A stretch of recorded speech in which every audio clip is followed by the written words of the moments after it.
Para hablar de patología valvular aórtica y mitral, primero tengo que hacer una introducción anatómica. Obviamente esto es una introducción anatómica orientada digamos, desde el punto de vista quirúrgico. Para nosotros abordar el corazón lo que tenemos que hacer es lo que se llama la esternotomía mediana, es decir, hacemos la apertura del esternón por el medio con una técnica que se llama de Milton, ese es el nombre propio. Lo hacemos con una sierra que a veces puede ser inalámbrica o conectada a un motor a través de un cable. Y lo que se hace es la apertura del esternón para poder abordar el mediastino. Una vez abierto el mediastino, lo que hacemos es abrir el pericardio. En esa imagen que se ve ahí, eso que se ve es el corazón, como lo ve el cirujano. A diferencia de lo que se ve en los libros de anatomía, lo que primero vamos a encontrar es el ventrículo derecho, que es eso que se ve ahí. El ventrículo izquierdo está escondido porque el corazón tiene una rotación hacia la izquierda. Esto que se ve acá en el medio es la arteria descendente anterior que divide el ventrículo derecho del ventrículo izquierdo.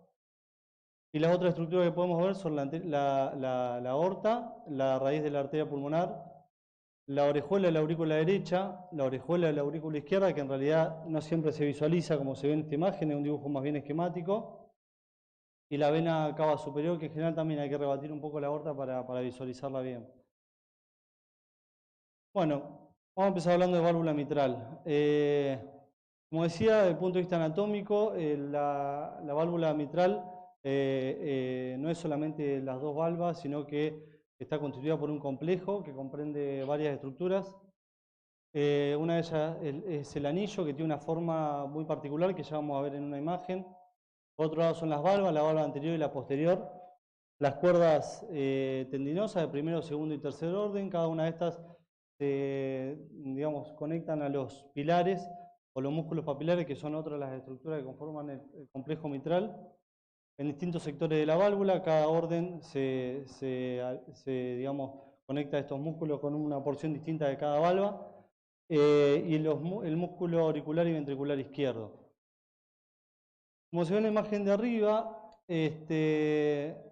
anátomo-quirúrgicamente se divide a la válvula anterior y la posterior en 3 segmentos cada una, y eso nos va a servir, es una clasificación que nos sirve para ver qué tipo de plástica se puede hacer o qué tipo de tratamiento se puede hacer de acuerdo a la porción afectada. Entonces la válvula anterior está dividida en A1, A2 y A3, y la válvula posterior en P1, P2 y P3.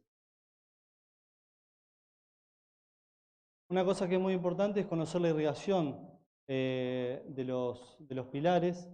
Ustedes saben que los pilares son dos, está el pilar anterolateral y el posteromedial.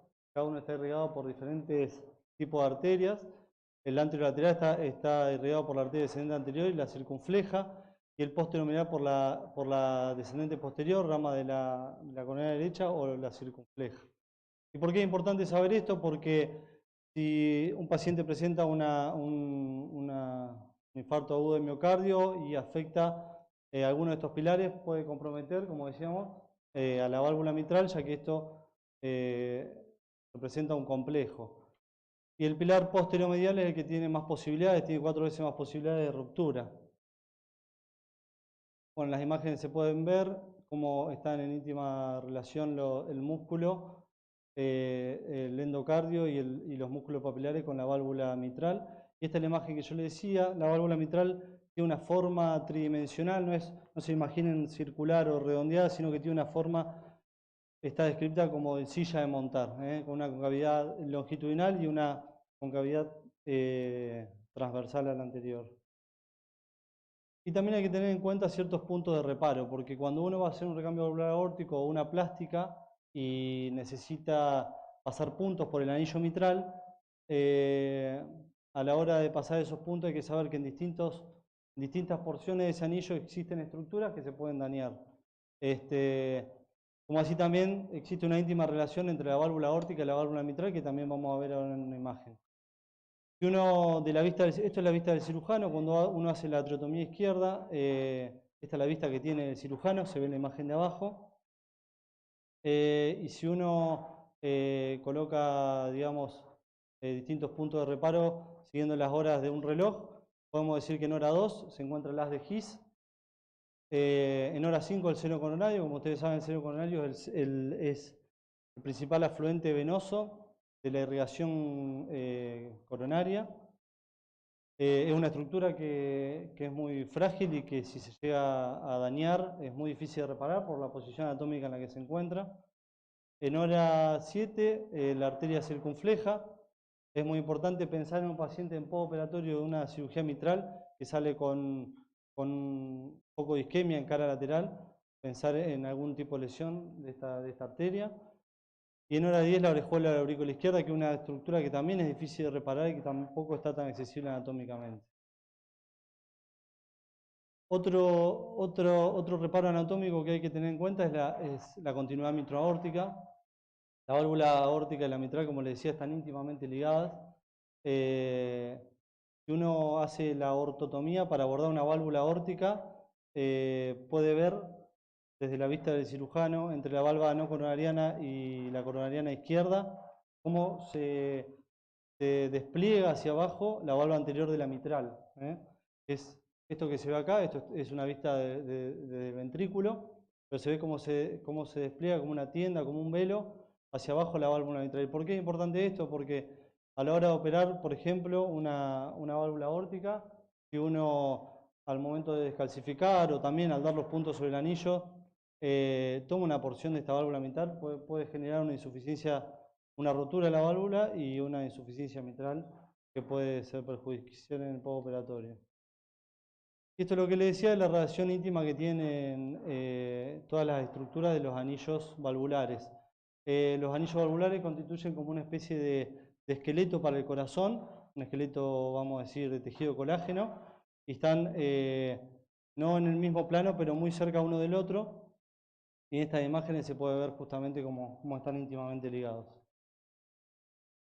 Con respecto a la técnica quirúrgica, lo primero, bueno, como yo le decía, lo que hay que hacer es la esternotomía mediana de Milton, abrir el pericardio, hacer los puntos retractores.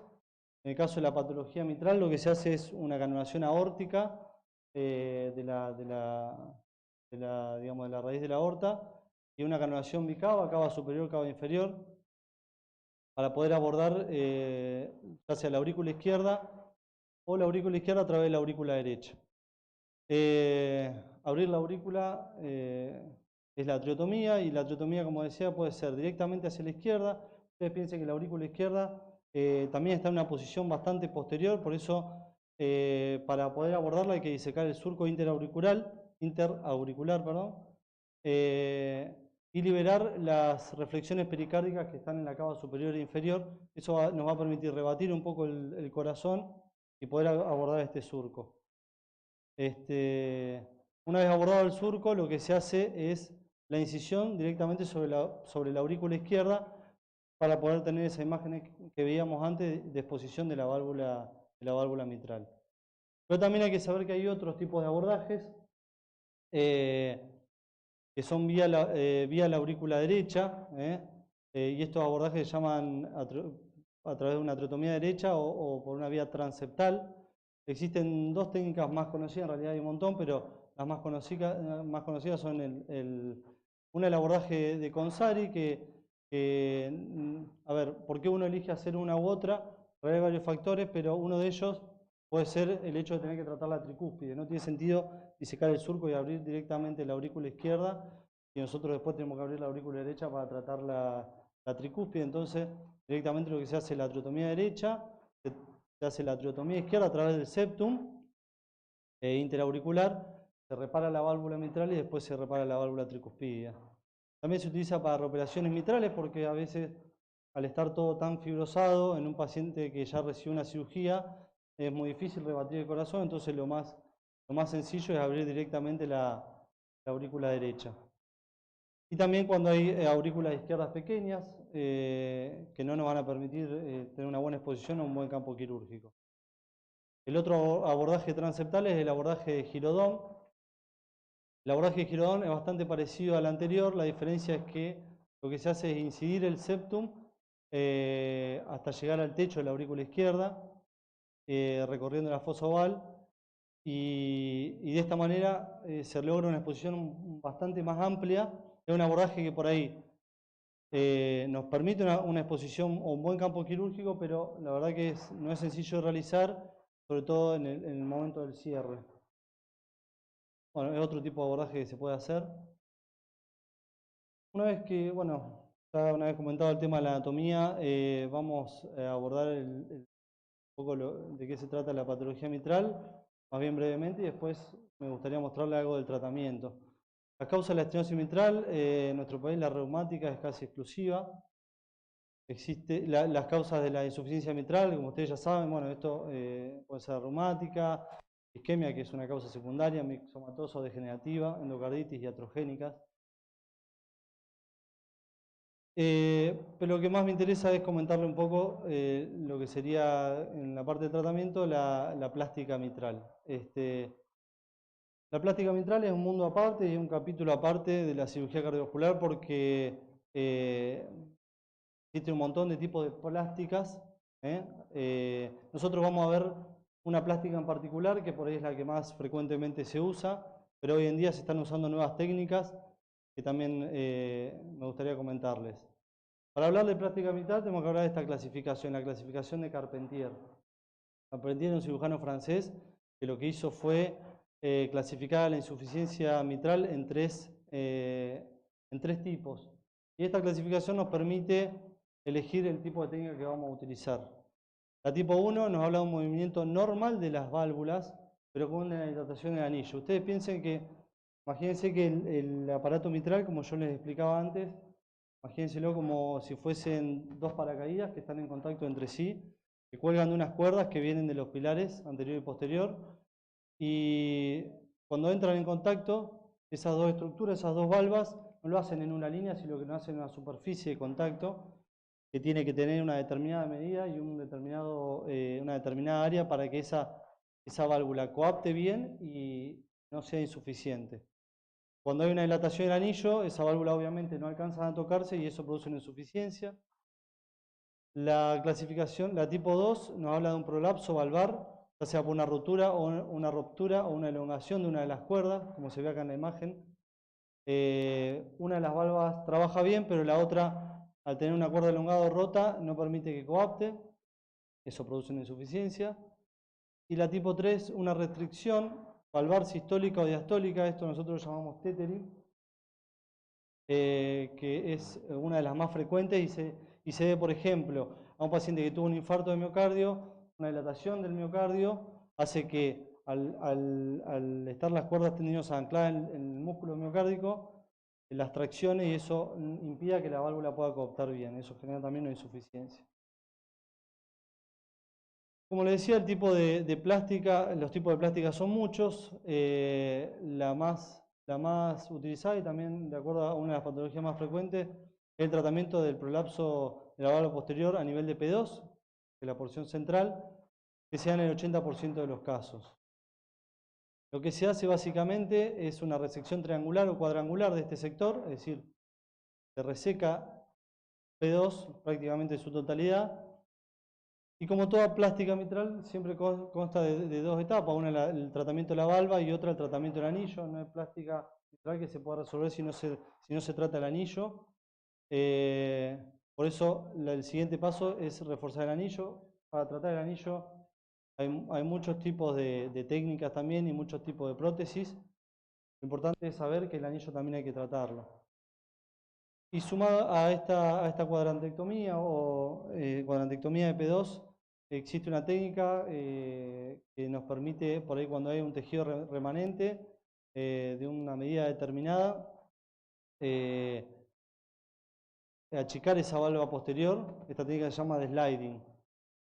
La técnica de sliding lo que se hace es resecar el exceso de tejido de la valva posterior y es muy importante porque cuando la valva posterior queda muy redundante, puede producir lo que se llama el SAM, ustedes saben mejor que yo. Y el SAM se da, movimiento anterior sistólico, con anillos pequeños,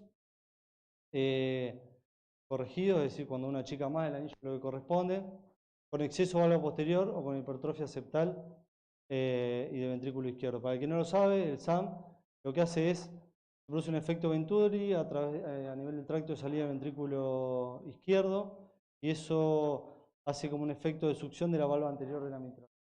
Esto se puede evitar haciendo la técnica adecuada. Cuando uno decidió en un paciente o no queda otra opción que hacer un recambio valvular aórtico, existen varios tipos de válvulas. A grandes rasgos, las válvulas mecánicas,